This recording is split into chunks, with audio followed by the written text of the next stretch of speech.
Hi, this is Dr. Mike again, talking about sourdough bread. So the next thing that we want to talk about is, we first talked about the ingredients, the very simple ingredients in bread. The next thing we want to talk about is creating our own recipes for bread. I think when you realize that there are only 3 ingredients in bread, it becomes very easy to create your own recipe. We make all sorts of different kinds of bread, from ciabatta to bagels to pita to all sorts of different things. And just by understanding the ratios of bread and what it does is very powerful, and it will allow you to create your own recipe. And that's how I want you to think about bread. So the very first thing is, how much starter do you use for a standard loaf of bread?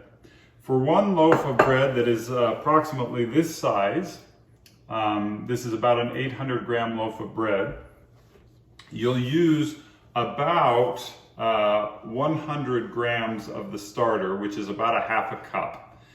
Because I never make less than 2 loaves at a time, my standard recipe will call for a full cup of starter, or about 200 grams of the starter. Okay. Now, when you think about the starter is made up of exactly half the weight in water and half the weight in flour. So that's what we call a 100% hydration starter.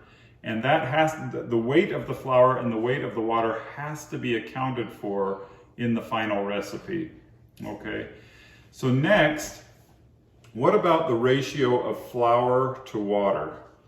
If we were to do 1-to-1 in weight, in other words, 100% of the weight, if we were to do 1,000 grams of flour and 1,000 grams of water, we would call that 100% hydration dough.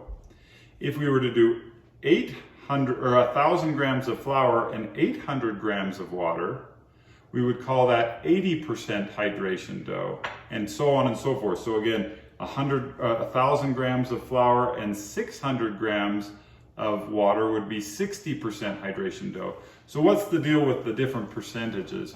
Well, depending on the different type of bread you're making, if you're making a bagel, for example, you want that nice closed texture for the bagel. You want it to be chewy, closed textured, and in order to get that closed texture, you want a very low hydration dough. And the perfect percentage for bagels is about 57%. Okay, and so, and again, if you want a ciabatta that has those big open holes in the bread, you want a very high hydration dough, and that tends to be about 80% hydration for a nice ciabatta. Some people will even push that farther.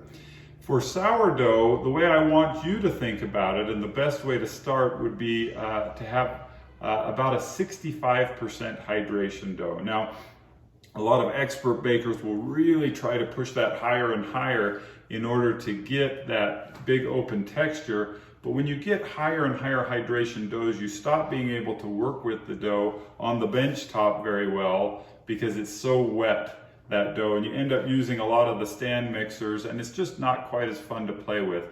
So I would really recommend that you start with a recipe that is about 65% hydration. So let me give you an example. Okay, this is an example of a recipe that we'll make later on in this course, but we want to make a 65% hydration dough. So we will put 200 grams of the starter. So in that 200 grams of starter, we have 100 grams of flour and 100 grams of water already.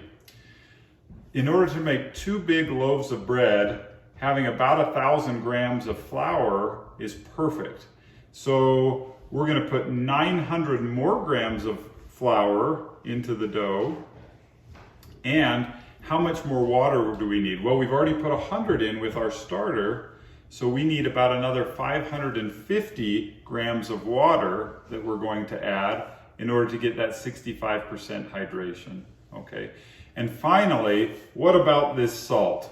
How much salt are we going to put in? Well, that is the easy part, and that's been very well worked out, and that is that bakers have found that if you put 2% in weight of salt to the weight of the flour, it's the perfect ratio.